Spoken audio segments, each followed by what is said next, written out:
तो इंदौर की तस्वीरें आप तक पहुंचा रहे थे, जहां पर मुख्यमंत्री डॉक्टर मोहन यादव परशुराम जयंती कार्यक्रम में शामिल हो रहे हैं। चलिए फिलहाल खबरों में आगे बढ़ते हैं और 5 के पंच की पहली खबर आप तक पहुंचाते हैं। पहली खबर हॉर्मुज स्ट्रेट से जुड़ी है। दरअसल हाल ही में ईरानी विदेश मंत्री ने हॉर्मुज स्ट्रेट को पूरी तरीके से खोलने का ऐलान किया, जिसके बाद से एक के बाद एक कई टैंकर इस रास्ते से गुजरने लगे। लेकिन अचानक से 5 घंटे के बाद एक ऐसी खबर आई जिसने सबको हैरान कर दिया।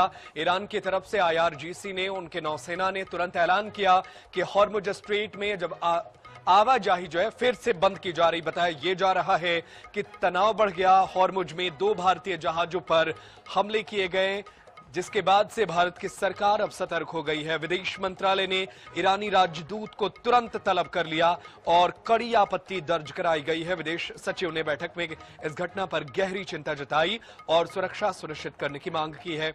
उधर अमेरिकी राष्ट्रपति डोनाल्ड ट्रंप ने ईरान पर तीखा हमला बोलते हुए कहा कि वह अब इस जलमार्ग के जरिए दुनिया को ब्लैकमेल नहीं कर सकता। बता दें कि हॉर्मुज स्ट्रेट पर तनाव तब और बढ़ गया जब ईरान ने जलमार्ग खोलने के 24 घंटे के भीतर ही सख्ती बढ़ा दी। IRGC की सक्रियता और ओमान के पास फायरिंग की घटना ने हालात को और नाजुक बना दिया है। IRGC की सक्रियता हैरान करने वाली है। दरअसल हॉर्मुज स्ट्रेट दुनिया की सबसे अहम तेल मार्गों में से एक है और इसी रास्ते से भारत के 2 जहाज जो है वो तेल लेकर के, इराकी तेल बताया जा रहा है कि इराक के बंदरगाह से ये चले थे और ये सफर को आगे बढ़ा रहे थे। इसी दौरान IRGC ने फायरिंग शुरू कर दी और इन दोनों जहाजों को कहा गया कि वो वापस अपने डिपार्चर स्थल के पास चले जाएं, यानी वो जहां से आए थे वहां पर वापस चले जाएं। जिसके बाद से जहाज की टीम ने तुरंत जहाजों को मोड़ लिया। लेकिन ये खबर जब दिल्ली तक पहुंची तो दिल्ली में इसको लेकर हलचल बढ़ गई। विदेश मंत्रालय ने तुरंत ईरानी राजदूत को तलब कर लिया और ईरानी राजदूत को विदेश मंत्रालय बुलाकर कड़ी आपत्ति दर्ज कराई गई और सुरक्षा को लेकर के सवाल पूछा गया। तो हॉर्मुज पर एक बार फिर से टकराव बढ़ता नजर आ रहा है। एक और इस युद्ध में शांति वार्ता जो है वो चल रही है लगातार। पाकिस्तान कभी तेहरान का दौरा करता है, कभी अमेरिका के उपराष्ट्रपति JD वेंस जो है वो इस्लामाबाद आते हैं और लगातार बातचीत चल रही है, लेकिन तनाव जो है वो कम होता नजर नहीं आ रहा है।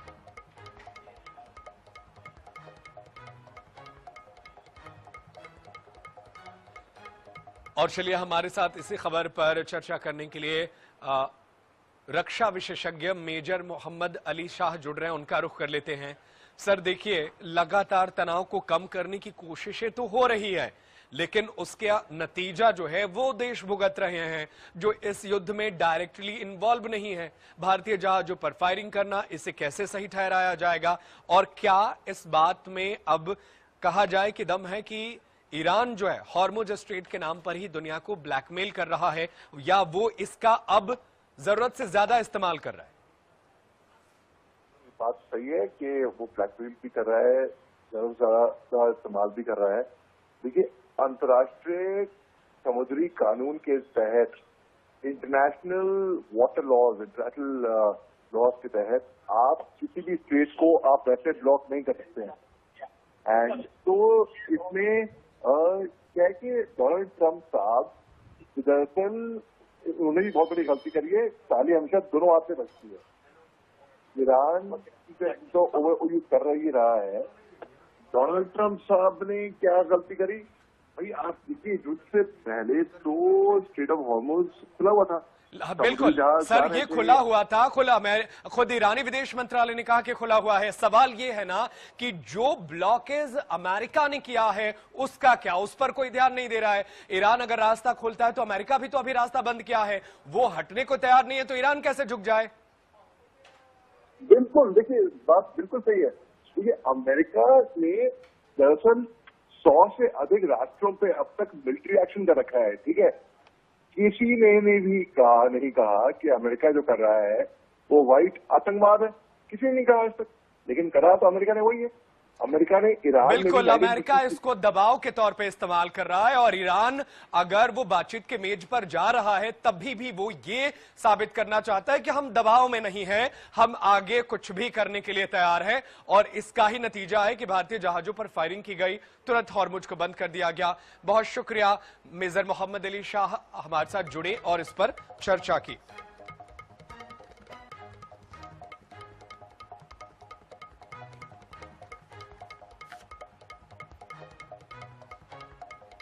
और चलिए खबरों में आगे बढ़ते हैं और 5 के पंच की दूसरी खबर आप तक पहुंचाते हैं। दूसरी खबर आरक्षण बिल को लेकर के है। जब से आरक्षण बिल जो है लोकसभा में गिरा है, इसके बाद से अब देश भर में सियासत हो रही है और इसी की ये तस्वीर मध्य प्रदेश और छत्तीसगढ़ में भी देखने को मिल रही है। भोपाल में मुख्यमंत्री डॉक्टर मोहन यादव ने प्रेस कॉन्फ्रेंस में विपक्ष पर तीखा हमला बोलते हुए कहा कि विपक्ष की मानसिकता जो है वो महिला विरोधी है।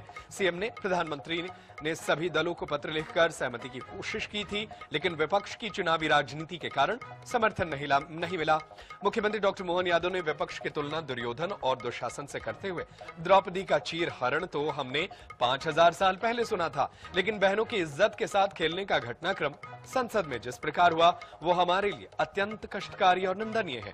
साथ ही उन्होंने कहा कि बीजेपी आक्रोश सभा और विशाल प्रदर्शन करेगी। साथ ही विधानसभा का विशेष सत्र भी बुलाने की तैयारी है। वहीं बिल गिरने के विरोध में रायपुर में मुख्यमंत्री विष्णुदेव साय ने भी प्रेस कॉन्फ्रेंस की और कांग्रेस को जमकर घेरा।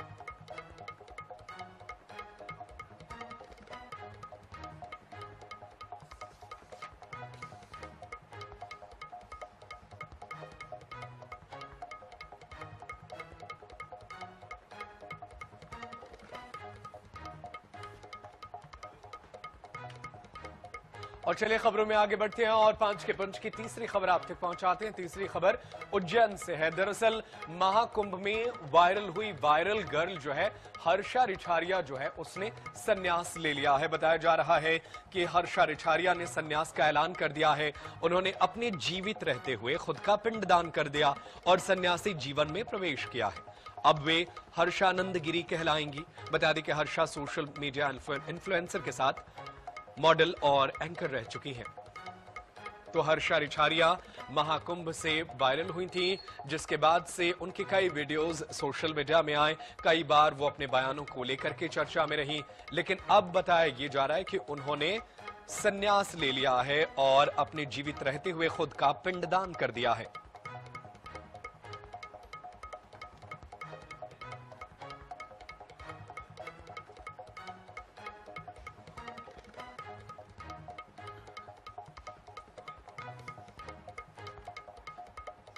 और चलिए खबरों में आगे बढ़ते हैं और 5 के पंच की चौथी खबर आप तक पहुंचाते हैं। खबर उत्तराखंड से है। दरअसल आज से उत्तराखंड में चारधाम यात्रा की शुरुआत हो गई है। उत्तराखंड में चारधाम यात्रा को लेकर के लगातार पिछले कई दिनों से तैयारियां चल रही थी।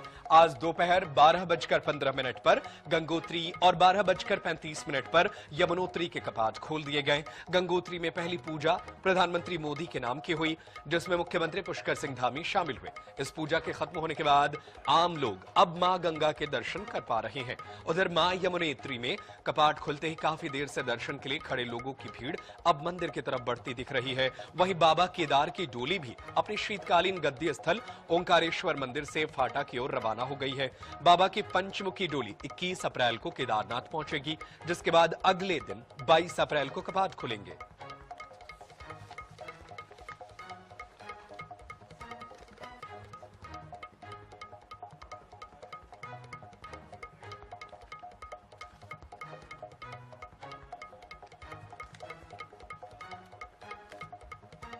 और चलिए खबरों में आगे बढ़ते हैं और 5 के पंच की पांचवी खबर आप तक पहुंचाते हैं। पांचवी खबर हादसों से जुड़ी है। दरअसल रविवार का दिन हादसों का दिन रहा। एक के बाद एक कई तस्वीरें सामने आई जिसने सबको हैरान कर दिया। सबसे पहले बात करते हैं अलीराजपुर की। यहां बोरी में एक दर्दनाक सड़क हादसे में 3 युवकों की जान चली गई। बताया जा रहा है कि तीनों युवक शादी समारोह से लौट रहे थे।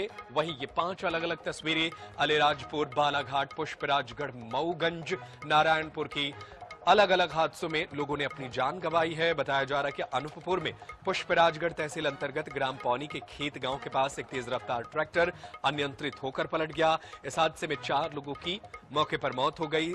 वहीं मऊगंज में 14 अप्रैल को नेशनल हाईवे 135 पर दर्दनाक सड़क हादसा हुआ और यहां पर भी लोगों ने अपनी जान गंवाई है। हादसा इतना भीषण था कि उपलक्ष्य कोल, अमरीश कोल और हिमराज कोल नाम के 3 युवकों की मौत हो गई। वहीं बालाघाट में भी हादसे की खबर आई। आबकारी विभाग की कार ने टक्कर मार दी, जिससे आबकारी विभाग के ड्राइवर की मौत हो गई, जबकि एक बच्चा भी घायल हुआ है। और 5वीं खबर नारायणपुर से है, जहां यात्री बस और ट्रक में जोरदार टक्कर हो गई, जिससे 17 लोग घायल हो गए, जिसमें से 3 की हालत गंभीर बताई जा रही है।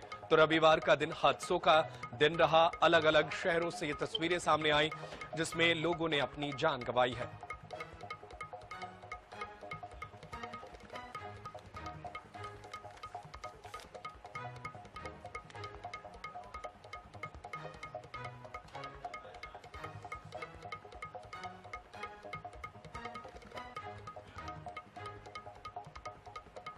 और फिलहाल 5 के पंच में आज के लिए इतना ही। आप अपना बहुत ख्याल रखें और देखते रहें INS 24/7।